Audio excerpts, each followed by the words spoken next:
It's Muppeturgy with a very special episode about the Harvey Korman episode of The Muppet Show, featuring our own very special guest star, Ryan Rowe. Welcome back, everyone. We're so glad you're here. I am David Levy, and today with me we have... Christy Bauer. Adam Grossworth. And Michal Richardson. Since 2007, Ryan Rowe has been the co-owner and head writer at toughpigs.com, the premier website for Muppet fans who grew up. In that capacity, he's written hundreds of Muppet-related reviews and commentaries, and he's managed to conduct interviews with several important figures from the Muppet world, including Frank Oz, Carol Spinney, and Paul Williams, without making a complete fool of himself. In 2013, he and his wife Stacy wrote and performed in their very own puppet musical, which was featured in the New York Children's Theater Festival. Ryan is originally from Texas, and he now lives in Queens. Ryan, tell us about your history with the Muppets. Yes, hi. My history with the Muppets, like I think millions of other people, I grew up watching Sesame Street. And then I just never stopped watching things that had the Muppets in them. My parents were always really great about, like, if there was a Muppet TV special on or some new Muppet series, they would make sure that I watched it, and often that we taped it. So the Muppets have kind of always been in my life. And then I like to talk about, there's a book called Jim Henson, The Works, that came out in the 90s. And when I discovered that, that was sort of like going from just a kid who likes Muppets to like Muppet super nerd, because there's so much information and history in that. And then I discovered that there were other Muppet fans on the internet, and that was amazing. And eventually I started writing for a Muppet fan website. David, don't you have something to plug? So I believe the same week that you're listening to this episode, you can also catch me on Donald Feltham's Broadway radio show, which comes out on Sunday the 25th. He does a weekly show where he plays different kinds of show tunes, and I come on every once in a while to focus on cover version of show tunes. So we're doing a show featuring Rodgers and Hammerstein songs, and I promise you there will be at least one Muppet bonus track, but you'll have to listen to find out about it. You can find that at haineshisway.com. We'll have a link to that in the show notes. I love that URL, and I am very excited to listen to your episode. Michal, you also have something to plug. I do. This is actually my second time this week recording a podcast episode with Ryan Rowe. A few days ago, I taped an episode of Moving Right Along, where our Tough Pigs friends Ryan Rowe and Anthony Strand watch Muppet movies 2 minutes at a time and talk about them a lot. And right now they're talking about The Muppets Take Manhattan. And because they are much more on top of their game than we are, it's going to be a couple of months until that episode airs. But I had a great time. And if you enjoy Muppet podcasts, which I think you might, please do check out Moving Right Along. Thank you for that plug. Sure thing. We are right in the middle of The Muppets Take Manhattan right now. So if you like that movie, you can go back and listen from the beginning, or you can go back and listen to the Muppet movie or The Great Muppet Caper. And stay tuned for... Wait, what movie are you going to watch next after Muppets Take Manhattan? Well, as always, we're going to do a few bonus episodes in between for TV specials and things, and then it will be The Muppet Christmas Carol. Excellent. And if you're wondering, how can they do episodes based on 2 minutes of film? Just trust us. They get a lot out of 2 minutes, and it's highly entertaining. I mean, we need 90 minutes on 22 minutes, so I believe it. Yeah, and most of the podcasts with that kind of format do an episode, like every episode is about 1 minute of the movie. So we're going faster than most of those people. Great. So this week we are talking about the Harvey Korman episode of The Muppet Show, which aired in New York on December 13th, 1976. It was the 13th episode aired in the US. And here's where things get weirder than they usually do with this order. It's numbered episode 10, which is usually... would mean that it is 10th in the production order, but both Muppet Wiki and the DVD, so I am inclined to believe this is true, say that it was made in late May of 1976, which means it was actually the 5th episode made after Ruth Buzzy and before Rita Moreno. I don't understand any of that, but this is where we But it feels like it, right? Like, yeah. We'll talk about this later, but it definitely feels more like the Ruth Buzzy episode than it feels like the Charles Aznavour episode. It's very odd, and I that maybe then checked the rest of the run, and except for Juliette Prowse and Connie Stevens, which were flipped, nothing else happens with the numbering the rest of the season. So I don't know what's up with this one, but here we are, somewhere in 1976. To introduce our guest star, that's what I'm here to do. So it really makes me happy to introduce to you. So this week, David and I are actually swapping roles because as Muppeturgy's resident Carol Burnettologist, I was deemed the most qualified to introduce this week's guest star, Harvey Korman. So Harvey Korman was a comic actor who was most famous for starring in 10 of the 11 seasons of The Carol Burnett Show, which was on from 1967 to 1978. And it was a pretty solid hit for most of its run. It peaked at number 13 in its third season. He often played beleaguered and exasperated characters. He was usually like in a sketch, like the second banana or the foil to a wacky or clown character. And most notably, he found himself paired often with Tim Conway, who was a frequent guest star on The Carol Burnett Show for about the first half of its run, and then became a regular for the latter half. And they ended up later touring and doing some of their most famous bits live.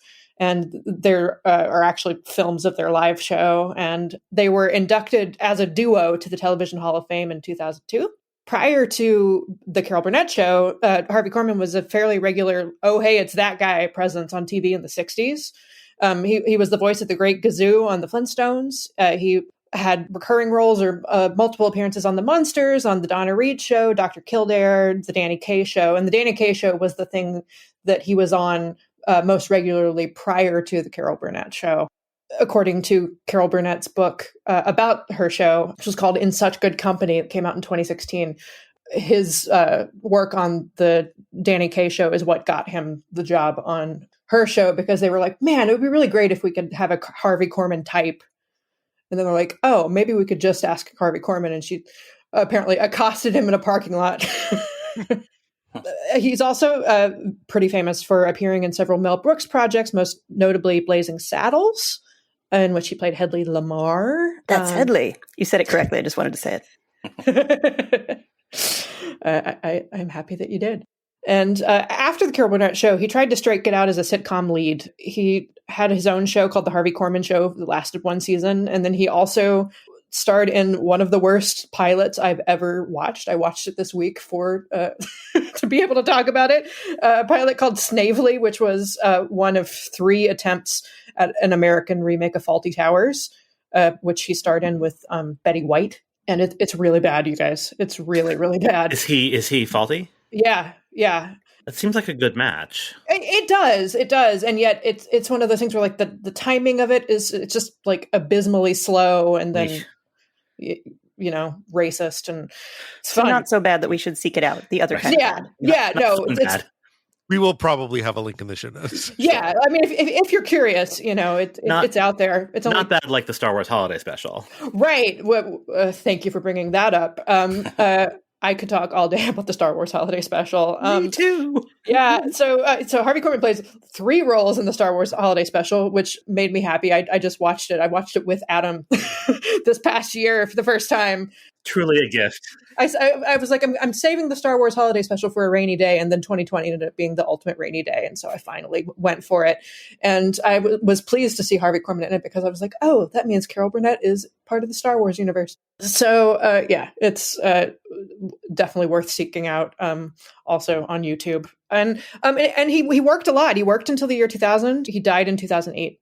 And he mostly did voice acting at the end of his career, did a lot of Nicktoons. He did more Flintstones, but he also was on Hey Arnold and Wild Thornberrys and some different things. And just as a last quick thought about Harvey, here's a thing that Carol Burnett said about him in that book. Honestly, I don't think there's anyone anywhere who can top what he did. He created hysterically funny characters with different accents and looks in only 4 days of rehearsals. Personally, I've always felt that you need to play tennis with a better player, because your game only improves every time. That's what Harvey did for me as an actor. He made me better. He made all of us better. If you want to see Harvey in his natural habitat, there are lots of places in the world to do that. The Carol Burnett Show is on the Antenna Channel MeTV 5 days a week. And it's also got a 24/7 channel on Pluto TV. It's on Prime Video. There are a lot of places to get your Carol Burnett fix. Ryan, as our guest, what were your overall thoughts of this episode? So the last time I revisited this, when I wrote a review of it for the Tough Pigs website, I was really struck by how many significant early Muppet Show moments are in it. Like, I don't think fans tend to think of it immediately as being one of the classics, or even one of the greats from the first season.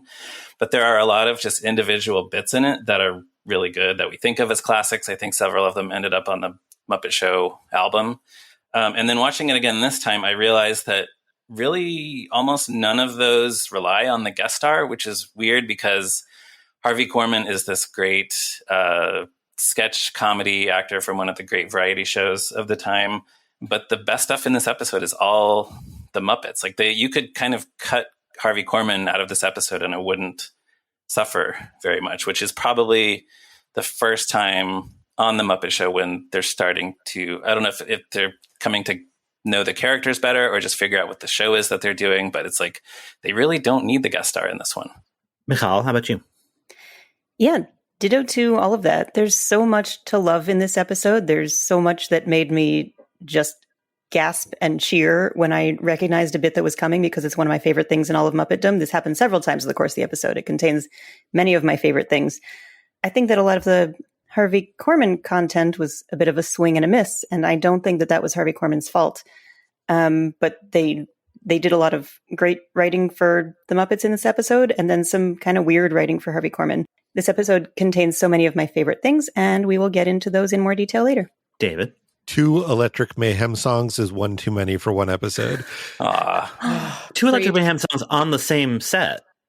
On the same set, and both of which are original songs written for them. So it's just that sort of weighed the episode weirdly to me. You know that I'm always a little bit more interested in the songs than the sketches. And yet, I do love the sketches in this episode. I especially love the sketch that Harvey Korman does with Dog, which we'll talk about later, I think. So it just felt uneven to me. So there are things I like. It's probably the best Fozzie Kermit sketch that we've seen, but overall, it just was a little off balance.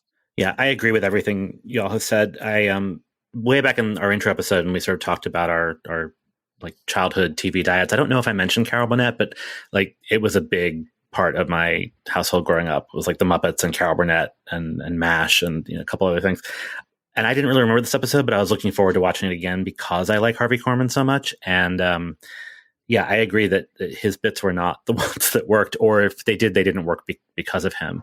It was just kind of meh for me. That said, there was one bit that has made me laugh every time I've watched it, including just in audio form. I'm sure it will again while we're recording, and some really nice puppetry that we'll talk about. There were some things I liked about it, but I was disappointed that sort of one of the guest stars that I'm most familiar with was one of the weakest to me.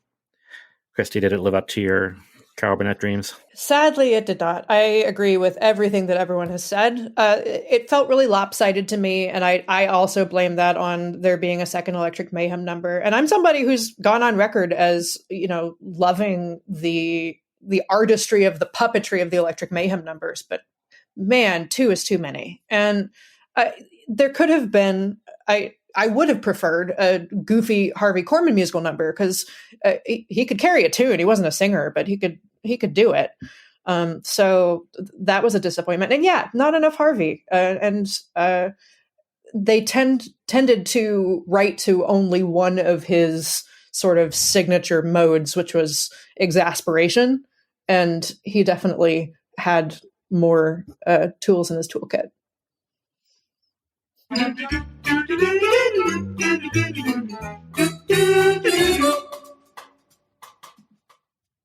So as Christy mentioned before, we have swapped segments.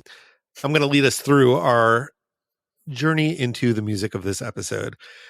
The first number is one of the 2 Electric Mayhem numbers.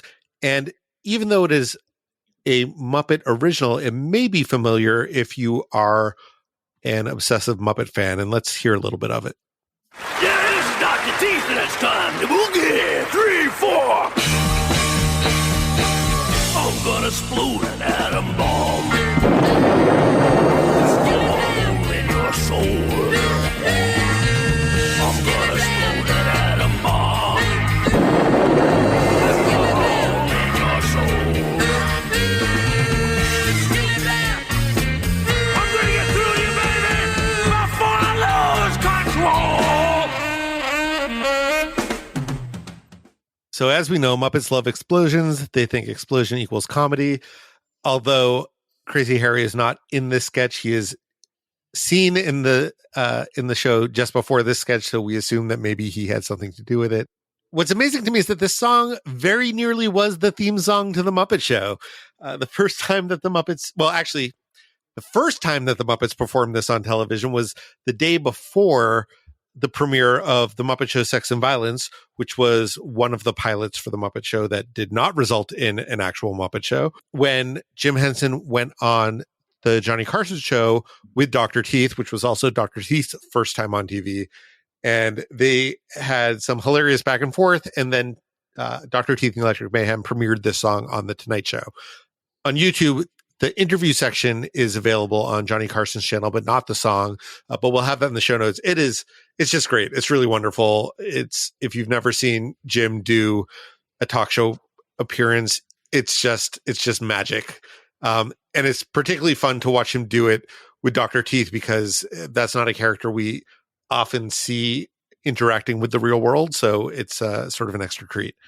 This ended up being both a song segment in The Muppet Show Sex and Violence, but also the opening and closing credits music to Muppet Show Sex and Violence. So clearly somebody in the Muppet hierarchy thought that this song was at least, extra good. Whether or not any of us agree with it, I don't know. Do we agree with that? It's a very different vibe than the Muppet Show theme song that they ended up with, which is more sort of feels like more a variety show, vaudeville, let's put on a show. Whereas this is a rock song. I think in Sex and Violence, they were sort of trying really hard to do the whole Muppets are not just for kids. So that's maybe part of why they chose this song for that pilot. And let's hear a little bit of what it sounded like as the theme song, where, unlike the version that they performed during the show, they add one extra member to the Electric Mayhem, and that is Jim Henson in puppet form on banjo.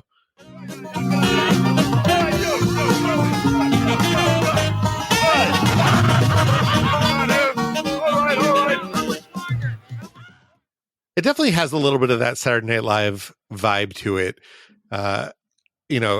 There have been a couple times where we've seen sketches and I've said, oh, this really feels like an 11:30 sketch, not a 7:30 sketch. And I think that's maybe the case here.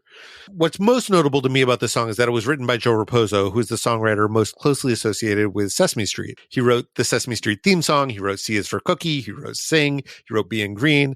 He didn't write every hit song from the early days of Sesame Street, but he wrote more than half of them. I also learned when researching this that he wrote the theme song to Three's Company and also to the Ropers, which the Three's Company thing, I feel like maybe I knew, maybe I forgot, but it's not Free the Crowd. No, that's one of my favorite pieces of did you know this was the same guy trivia? Like how James Avery, who played Uncle Phil on The Fresh Prince, was also the voice of Shredder on the Ninja Turtles cartoon. That's good intel. Exactly. It blows people's minds when you say, did you know the guy who wrote C is for Cookie also wrote the Three's Company theme song? So Joe Raposo, like me, grew up in Massachusetts, and he went to Harvard and he wrote a bunch of Hasty Pudding shows. So I was also part of Hasty Pudding. So we have that in common. Oh, did you go to Harvard? I didn't do it like that. Did you go to school in Boston? Yeah. Funny story. So the week before my freshman year started, there's all these different orientation programs, and I did the arts program, a program I was accepted into based on the strength of an essay I wrote about the Muppets Take Manhattan. Oh. And on the first day of the program, we were in a songwriting workshop, and the person who was leading the workshop starts talking about the song Rubber Ducky and says, do you know who wrote this song? It was written by a Harvard grad, Joe Raposo. And my hand shoots up and I said, actually, it was written by a Yale grad, Jeff Moss. So that's the kind of guy I was in college. That's a much more exciting rivalry than a freaking football game. Right? So anyway, Joe Raposo, when he graduated, he played piano bars in Boston, and Jonathan Schwartz, the famed and since disgraced WNYC DJ, has taken credit for encouraging Joe Raposo to move to NYC and seek his fortune. He did. He met Jim Henson. Another fun fact that I learned about that is there is a rumor that seems credible that Jim Henson in part based Cookie Monster on Joe Raposo's love for the snack. His biggest hit was Sing. The Carpenters version hit number 3 on the Billboard chart in 1973. He also wrote songs for films, including The Great Muppet Caper and the truly dreadful animated version of Raggedy Ann, which was later a Broadway flop. So it's been 2 weeks since we've talked about Frank Sinatra, who is probably the celebrity who was not a Muppet Show guest star that we have mentioned the most. And it's worth noting that Sinatra was a big fan of Joe Raposo's, and according to Wikipedia, when he was recording his comeback album in 1973, Old Blue Eyes Is Back, he wanted it to be an album entirely of Joe Raposo songs. And the record label thought maybe that was a little bit much, but he still ended up with 4 Raposo songs on a relatively short album. So that's impressive. And none of them are Muppet Show songs. And they're all pretty lovely. You should listen to them. Anyway, Joe Raposo died in February of 1989, 3 days before his 52nd birthday. And just a little more than a year prior to Jim Henson's death in 1990, there was a really beautiful television documentary tribute to him that aired a year later. And it is really heartbreaking to watch it now because it starts with a slide that says something like, when we recorded this, Jim Henson was still alive and he has since passed away. And that's very sad. Except it says it classier than that. It's still really sad either way. It is. We'll include a link to that in the show notes. So that's that song. Anyone else have anything to say about that song? Just that the DVD trivia informed me, and I wish I could unlearn it, but now I'm going to make you all suffer. That the Janice was originally a design that never got made called Sexy Seedy, like Sexy Sadie, but seedy. And she kind of looks like Dr. Teeth's head on Janice's body. And we'll put a link to the Muppet Wiki in the show notes. And I do not care for it. And I'm glad we got Janice instead. But this is what you get on the DVDs sometimes.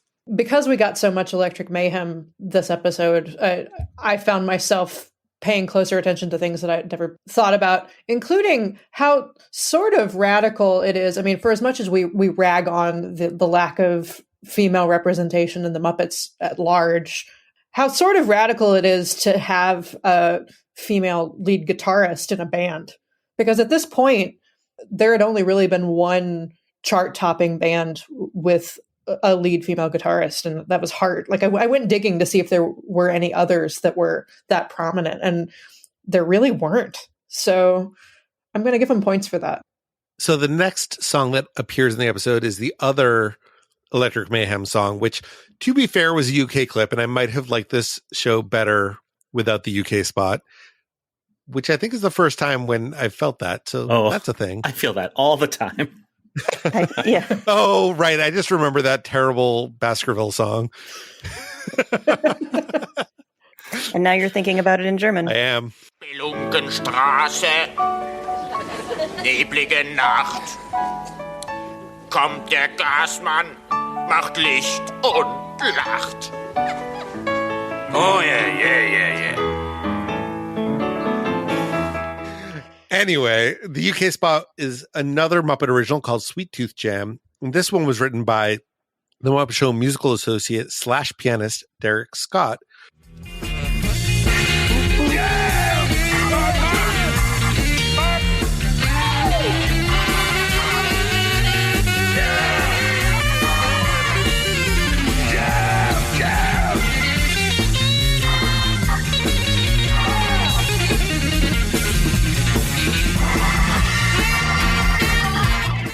I mean, it just goes on like that forever. You get the idea.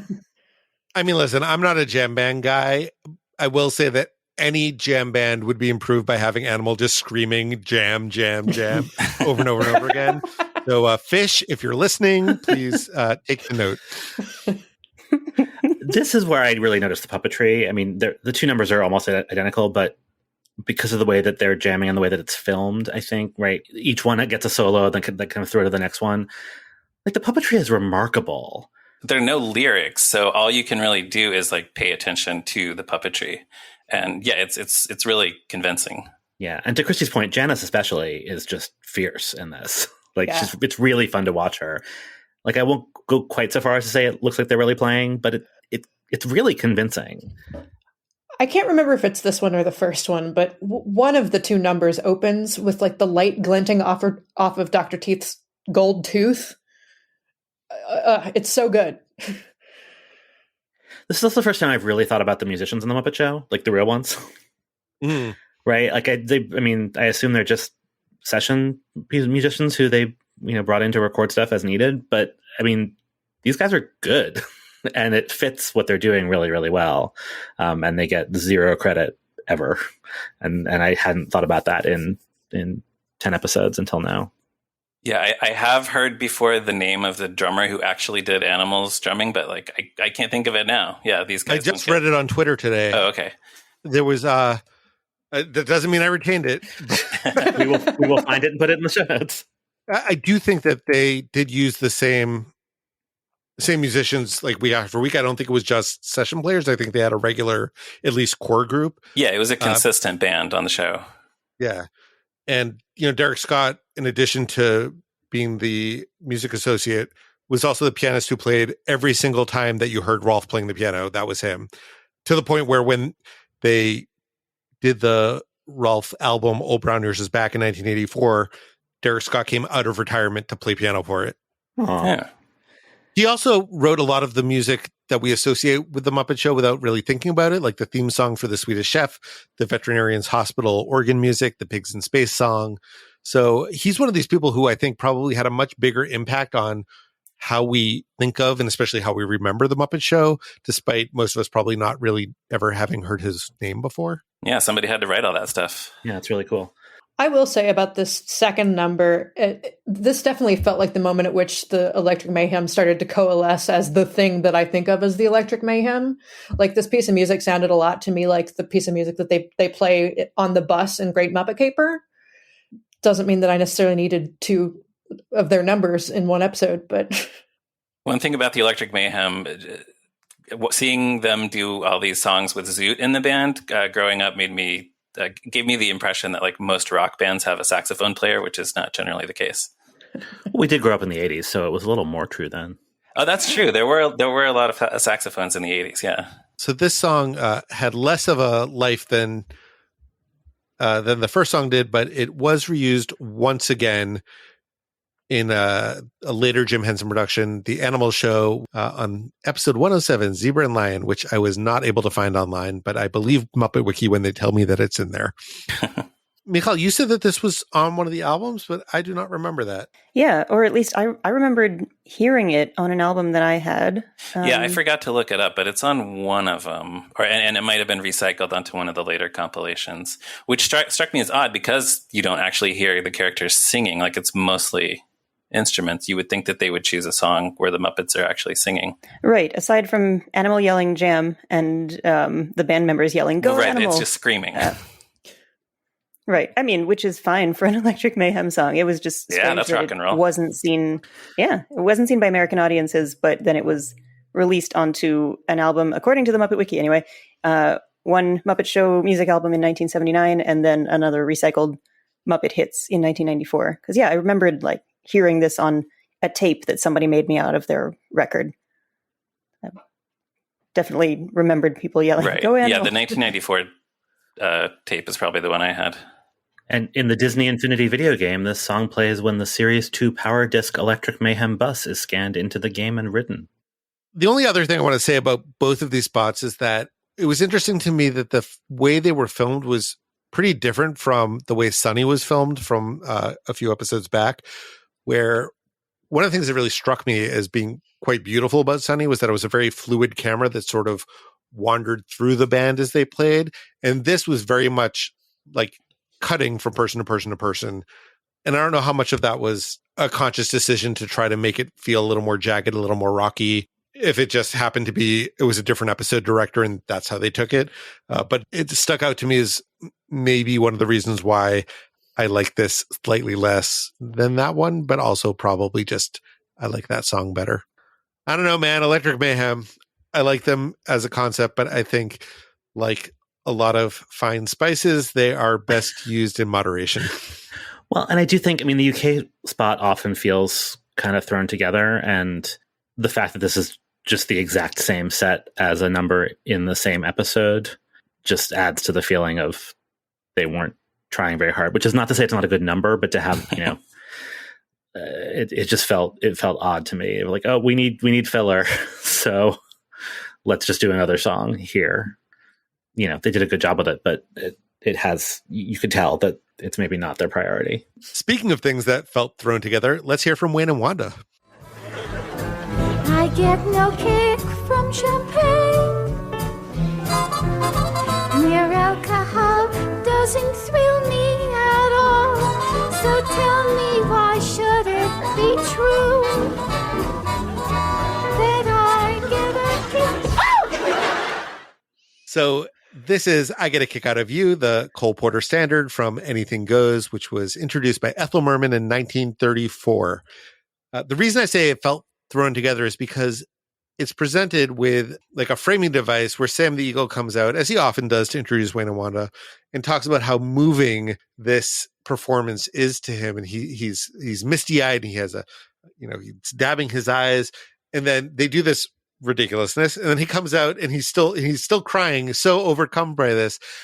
I have a conspiracy theory, which is that I believe the Sam the Eagle frames that go with the Wayne and Wanda sketches may have been done independently of the Wayne and Wanda sketches and then just sort of mixed and matched, which is why in a previous week we talked about how there was an introduction that was used in the show to introduce a different number than it was when the same introduction was used on the album. I think there's a little bit of like a modular furniture thing going on here. And does it also explain why the one that makes him so overcome by emotion that he's wiping tears out of his eyes is also the one where Wayne kicks Wanda in the butt?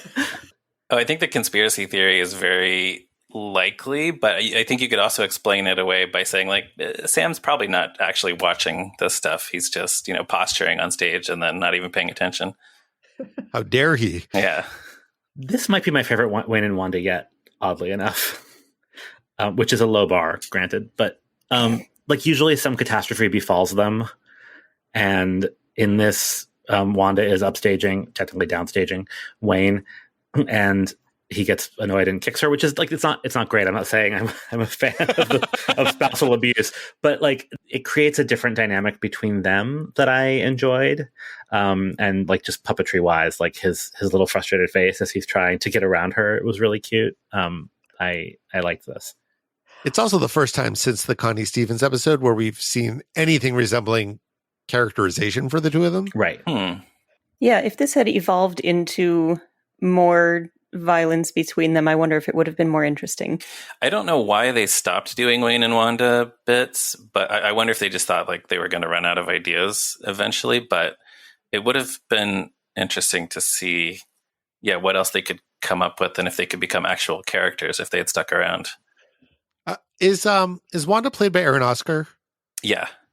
That might be why they stopped doing it. Yeah, and they do actually come back, like I want to say in the 4th season maybe, for like a one-time appearance where I think she's played by Kathy Mullen maybe, but yeah, then they're basically never seen again. This is the first time that I truly clocked how bad a singer Wanda is. How dare you? She's doing her best to bring culture to this ragtag bunch of performers. Anyway, this song, it's a classic song, has a lot of history. It does have some Muppet history. In 1993, so after this, Sesame Street did their version of it, where it was performed by Ethel Mermaid, performed by Louise Gold, where she got a kick out of the letter U. Louise Gold will eventually join the cast of The Muppet Show in later seasons. Most notably, I think, is Annie Sue. And in between The Muppet Show and when she performed on Sesame Street, she actually starred in a West End revival of Anything Goes, singing the actual song, I Get a Kick Out of You. So that was kind of neat that she got to do a parody of one of her own numbers. All that time on The Muppet Show, she had this Ethel Merman impression that they never used. That's sort of shocking. Yeah, you would think. Well, we have been down this tangent long enough. There's one more song in this episode, which is really probably the most classic, certainly the most classic Muppet song in this episode, maybe the most classic Muppet bit in this episode, and that's Halfway Down the Stairs. Halfway down the stairs is a stair where I sit. There isn't any other stair quite like it. I'm not at the bottom, I'm not at the top. So this is the stair where I always stop. So this is another one like Coddleston Pie that originates with A. Milne, although while Coddleston Pie comes from a Winnie the Pooh story, this comes from his book When We Were Very Young, which is all poems, but set to music by the same composer, Harold Fraser Simpson, who was a World War I era British composer of light music, who is best known for the song Love Will Find a Way from the operetta The Maid of the Mountains. We talked quite a bit about this a couple weeks ago, so I'm not going to go too deep into it, but like Coddleston Pie, this was also sung by Jack Gilford on his album of Winnie the Pooh and related songs. And since we've now talked about it a couple times, I thought it'd be fun to just hear a little bit from that album. This is a hum about a favorite place of Christopher Robin's. I have a favorite place, too. You know where it is? With him. Halfway down the stairs is a stair where I sit. There isn't any other stair quite like it. So, depending on where you are in your life and how you feel about such things, this is either like a very sweet, very charming, very nostalgic song about childhood, or it's just like treacly garbage and like get it away, get it away, get it away. Where do y'all fall on that? Even just the opening strains of it fills me with many feelings at once. Just like hearing the opening to it, I just started crying. Yeah, same. I weep.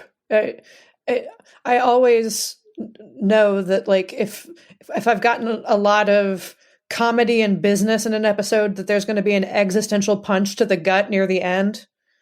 And whoo boy, was that for me.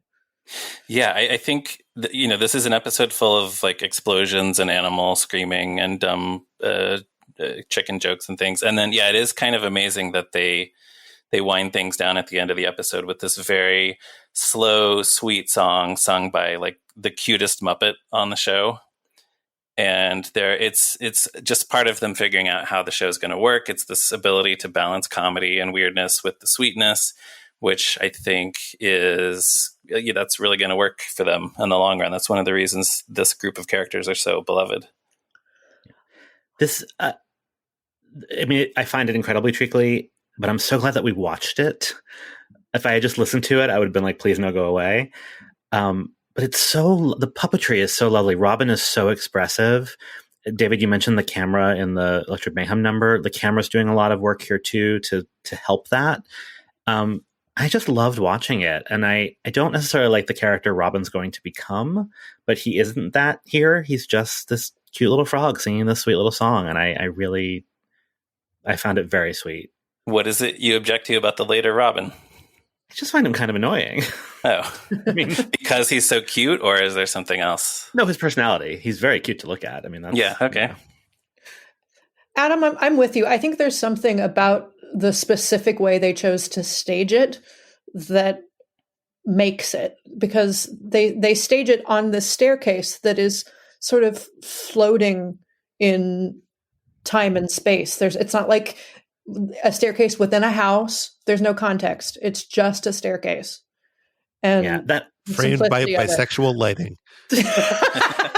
In some versions. That also feels very 70s variety show to me, right? Where the idea, like the single set piece for the number on the bare psych stage feels very Sonny and Cher, or, name your show to me. And it works so well. And if you're playing the game of where's the puppeteer, then you realize that Jerry Nelson is just like standing inside that staircase, sticking his hand up through that one step. Yeah. There's one moment when the carpet moves. Just the tiniest bit. So one of there are a couple of really weird things about this number. I'm not sure which is weirder. Either that it was released as a single and it was a hit in the UK. One. Yeah, definitely that one. Yeah. It made it to the top 10. They featured it on Top of the Pops. And Phenomenal was the B-side. I feel like that would be the other way around. Yeah, but it's such a British song. I guess. Guys, this is making me want to start an offshoot podcast about the British charts, because every time the British charts come up in our conversation, it's because there's something bonkers, like there were 3 versions of the same song on the chart at the same time, or, Or Robin the Frog was a pop star. Exactly. I mean, if you had asked me to name which Muppet would have a top 10 single, I don't think Robin would be in my first 100 guesses. Well, Ernie did too on the Sesame Street side. Rubber Ducky was a hit also. Yeah, but that makes sense to me in some way. Yeah. It's catchy. Yeah, I could hear the potential dance remix of Rubber Ducky. So then the other weird thing about this song is that there's two different versions of it from the Muppet Show itself, not counting the version from Top of the Pops. The other version has a little more, I don't know, like ornate or realistic staircase. It's a little bit less of this floating in space feeling. And I'm not sure why. The Muppet Wiki says it was refilmed for certain international versions, but it doesn't really say why. And I believe the version that we see on Disney Plus is actually the refilmed version, not the original version. Anyone know about that? Only I what don't you know. just Yeah, said. I don't know why they would do that, especially because I don't know of any other examples of them doing something like that.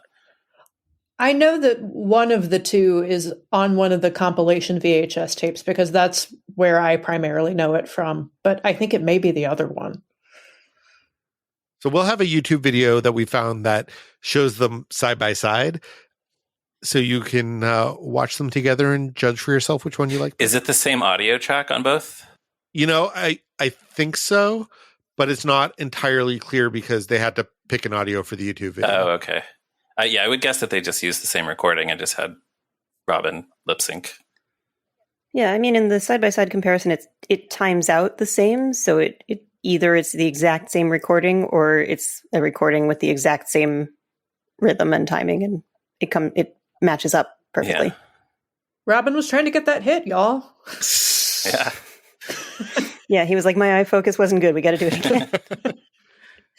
Because that is one thing that and maybe it was just the lighting or the something about the quality of the original recording that didn't last well. But yeah, when we saw that side by side, when I was like, that eye focus is off. Something's the second not one right. does seem better. And maybe once they realized that it had chart potential, I can't believe I'm saying this, that they wanted to film a video that was a little more pop oriented isn't the right word, but that just, you know, something that was a little bit more for the ages and not just another sketch on the show. I don't know. And for the bisexuals. Yeah. They should have put Robin in a flashy costume. Oh man, spandex Robin. Yeah. Little fringe. Anyway, unsurprisingly, this number was also one of the songs performed at the Jim Henson Memorial in New York, performed by Jerry Nelson, and we'll have that video as well in the show notes. Ready! 3, 2, 1, fire! All right, it's Shout Out of a Cannon time. We're going to talk first about this little Animal and Kermit bit, which is not exactly canonical. It's not unlike a talk spot, if you can call interviewing Animal a talk spot. Okay, well, I guess your drums mean a great deal to you, huh? Yeah. Oh, nice. You like them more than food, I guess, huh? They are food. Eat drums, eat cymbals. How symbolic. Bad pun. Yeah. I just made Adam clip that so that I could point out the missed opportunity for a drumstick joke. That's a good reason. Thank you. The end of the sketch is a little bit of a cop-out, but it is fun to yell Krupa Krupa at any opportunity. Listen, I imagine you have a lot of idols. Yeah. Buddy Rich. Oh, yeah. Gene Krupa. Yeah, Krupa. Tony Checkers. He's our new drummer. He begins next week.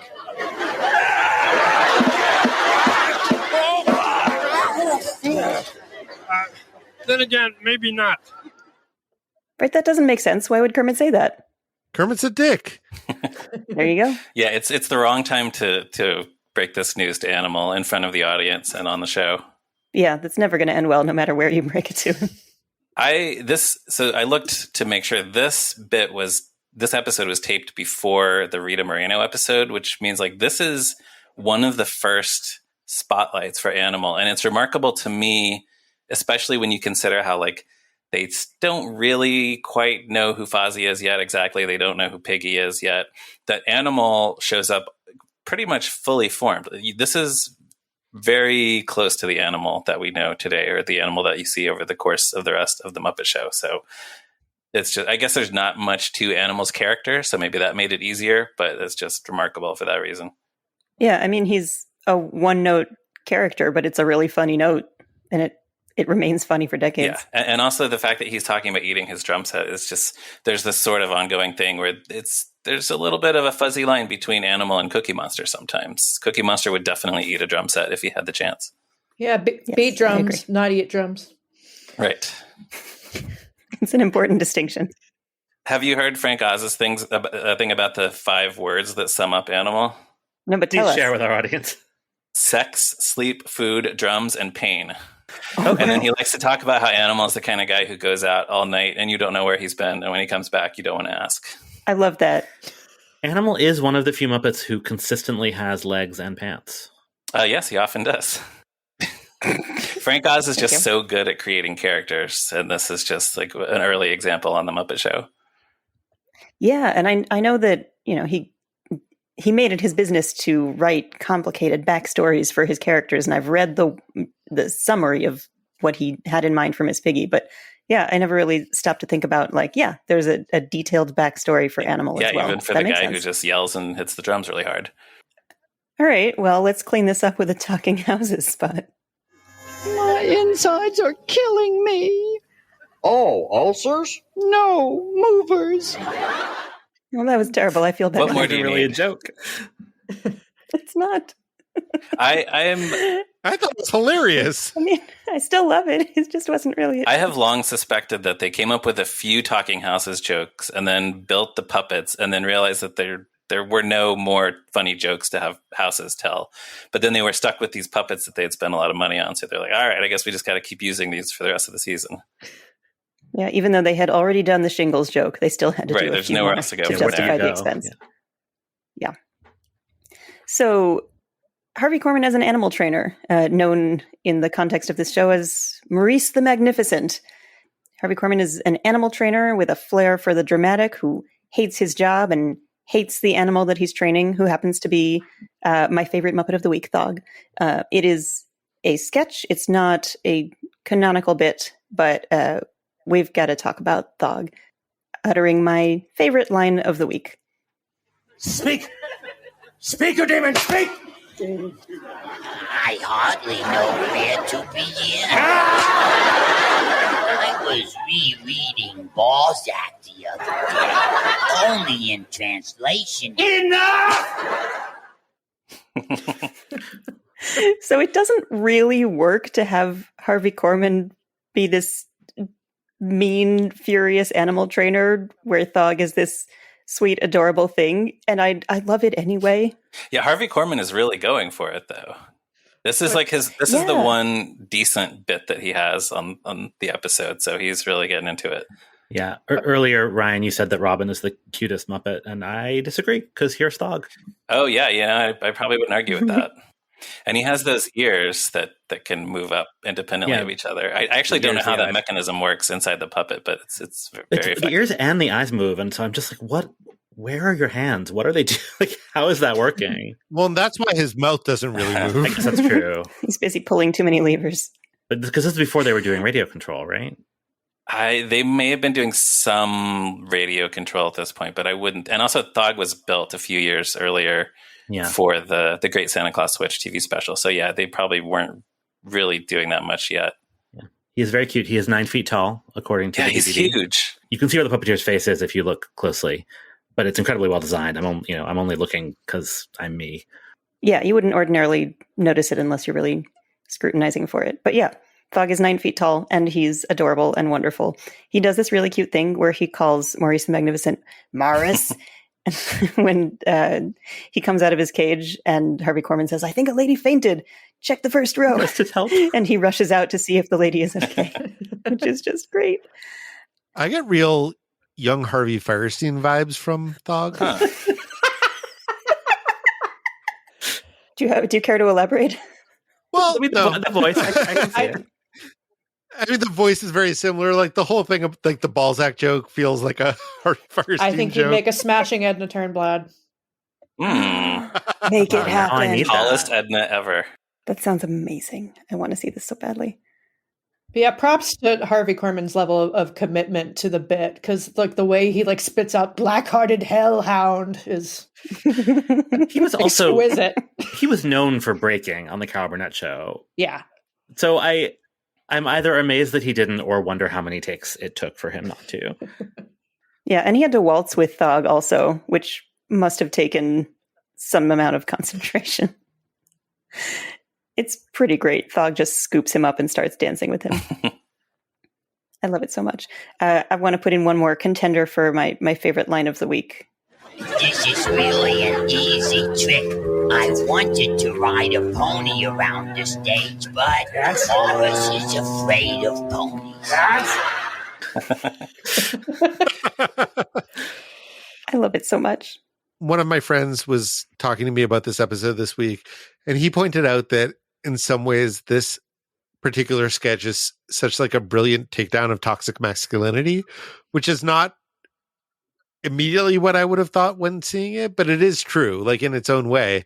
We have Thog is sort of the effete intellectual, and Harvey Korman as the blustery macho man, and just looking more and more ridiculous. And we don't often think of these sketches as social commentary, but maybe. Yeah, and we're definitely meant to laugh at Morris or Maurice and laugh with Thog. So yeah, I'm on board with that. So next we've got our panel discussion, where the panel is discussing what is the meaning of life. Harvey Korman, playing himself, maintains that life is like a tennis game. He and everyone else make some truly rude jokes about Miss Piggy, which I see no reason to repeat. Can we at last get back to the issue, and the issue is life? Oh, I have the last issue of Life. What? And before they stop publishing it. It'll be worth a pretty penny. Hey, I knew a pretty penny once. Penny Ferguson used to be a dancer. I love to dance. Hey, what are you doing after the show? I've got a date. Oh, well. That's life. Oh, well. They're both so disappointed. It's very odd. Yeah, I wish I didn't have a date with a chick. I could go out with this pig instead. It's also very weird that Frank Oz is playing this character and not Piggy. Yep, that was my note. Was why is Frank not playing Piggy? In anytime that like Piggy has to do something substantial, I get really frustrated. Right. And I know that they hadn't figured Piggy out yet, especially now that we know that this is actually an earlier made episode. But both times it happens in this episode, Frank Oz is playing a character who it doesn't seem like he needs to be playing. Not that he's not very good at it, but it doesn't feel significant. Sometimes in the past when Piggy has been played by Richard Hunt, I sort of understand why. And in both this and Veterinarian's Hospital, which we'll get to, it doesn't seem like Frank Oz couldn't do it. The other thing about this sketch is it's like probably 80% puns, which I guess a lot of the series is in this first season. When they talk about life being a tennis game, yes, it is. No, it's not. They do that cute bit where the rest of the panel is like looking back and forth as if they're watching a tennis match, which is fun. But yeah, the rest of it is just all puns, and it's too many puns. Bad pun! Exactly. I also don't know that I really appreciated until this week the extent to which the panel discussion is really just a Piggy insult delivery mechanism. Like, they all always seem to go to like a really swinist place, and I don't care for it. Yeah. It does help to know that they filmed this before the Rita Moreno episode, because they announced that next week they'll be discussing his conversation of dying art, which is, I believe, the panel topic from her episode. Yeah, it is. It's almost continuity. Almost. It is very cute and not worth an audio clip, but we can make a GIF of it. It's very cute that when they say it's a dying art, all the Muppets on the panel just flop over and play dead in unison. They stay there for a surprisingly long time. Like, they really look dead for a minute. Yeah, and Harvey Korman looks not nearly as dead as that Muppet in the audience. Get out of my head, David. I think this is what they call a running gag. Oh, dear. Meanwhile, at the dance, we've got another contender for my favorite line of the week. Oh, my beloved George, even though we come from two different worlds, I find myself strangely attracted to you. Yeah, I feel the same way. You mean you're attracted to me? No, to me. Weird, huh? That joke is so useful in so many Yeah, contexts. I have quoted it myself. I like it a lot. Yeah, I'm pretty sure I've heard you quote George it. finally understands love. Oh, yeah. Poor Mildred. All this time, George wanted to know what love was, and he found it in I do have himself. a lot of questions about their relationship, though. Have you talked yet about the fact that a lot of these at the dance couples are performed by a single puppeteer? I think we've mentioned it, but we haven't gone on at length about it. Do you have I mean, that was more just the commentary fact on that it's fun to picture them sticking both of their hands up in the air, dancing with one of themselves. their hands dancing with the other hand. So like in this case, yeah, George and Mildred are both performed by Frank Oz. Is he doing both voices too? Yeah. Piggy is dancing with a pig, and they're both performed. Another pig. They're both performed by Richard Hunt in the sketch. Also, we also get in this. There's a man whose head is a balloon, which explodes, and his dance partner just starts fucking screaming. She's one of those creepy humanoid Muppets. She is. Well, I mean, not as creepy as Balloon Head, but I just like we've talked about the body horror stuff in the past, and a lot of it actually comes in at the dance in the form of jokes. And I appreciated that she had sort of an appropriate reaction to her dance partner's head exploding. Yeah, most of the time it's just kind of funny. Like, I'm really stuck on you. My nose came off. Haha. This is.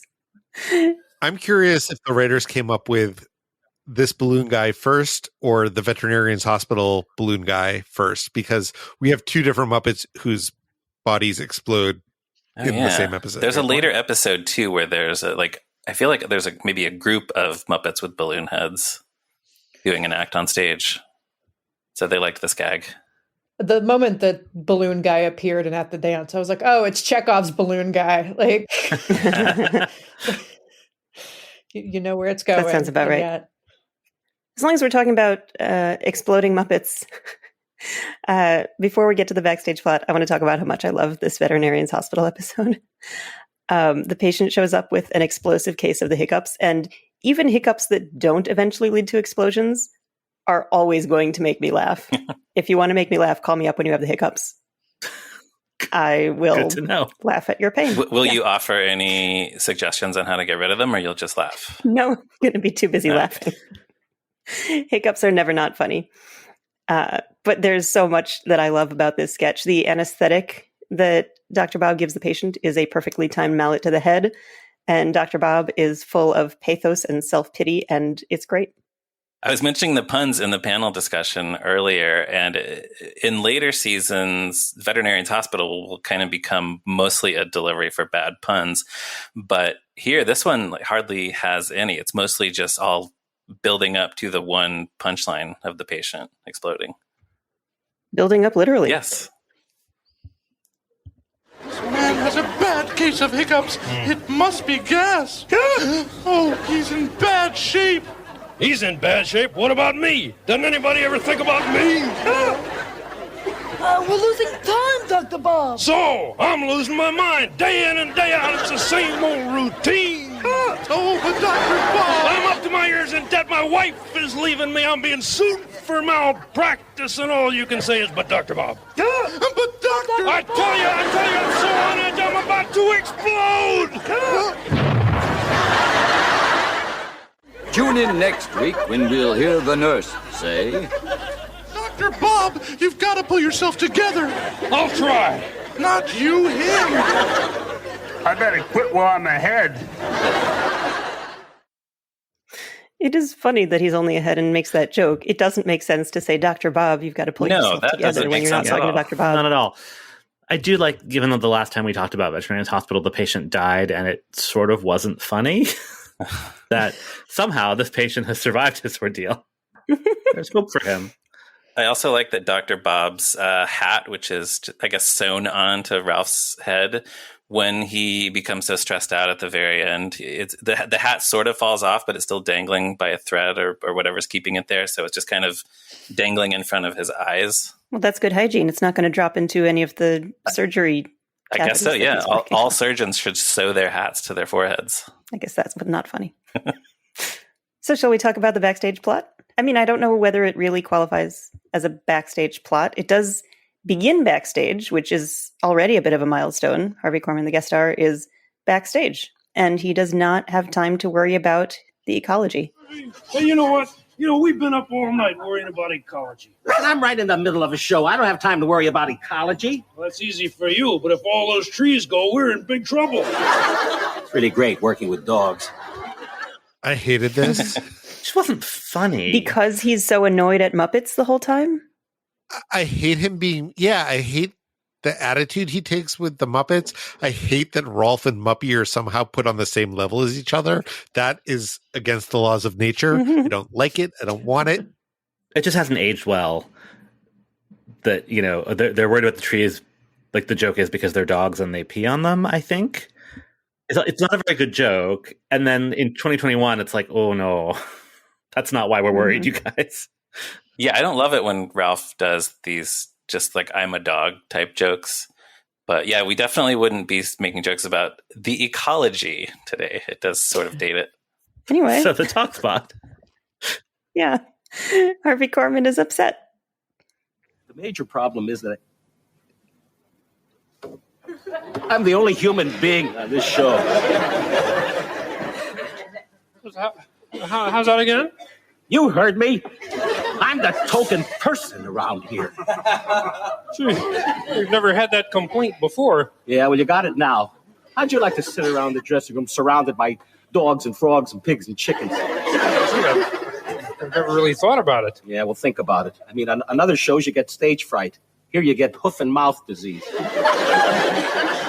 Harvey, I didn't realize you disliked dogs and frogs and pigs and chickens. I like dogs and frogs and pigs and chickens. That's not the point. The point is, I just feel funny about being the only human being here. Don't you understand? Fortunately, we can fix that. All we need to do is call in the entire gang and dress up Harvey Korman as an enormous chicken, which he will remain for the rest of the show, and which would make an incredible cosplay if anybody is tired of trying and failing to build a Muppet costume that looks right on a human. I've tried with, I would say, some mixed success, but it never really quite works. This, though, this would work. And you could also tell people that you are Margaret, the boat captain from Gonzo's Act in Muppets Take Manhattan. Yeah, I've always wondered if this is actually the same costume or if it's just like they use the same pattern to make another one for the movie. I don't know. Do you think this one would hold up? For 10 years, I don't know. But because this one also they reused as a puppet to be a giant chicken in a couple episodes in the second season.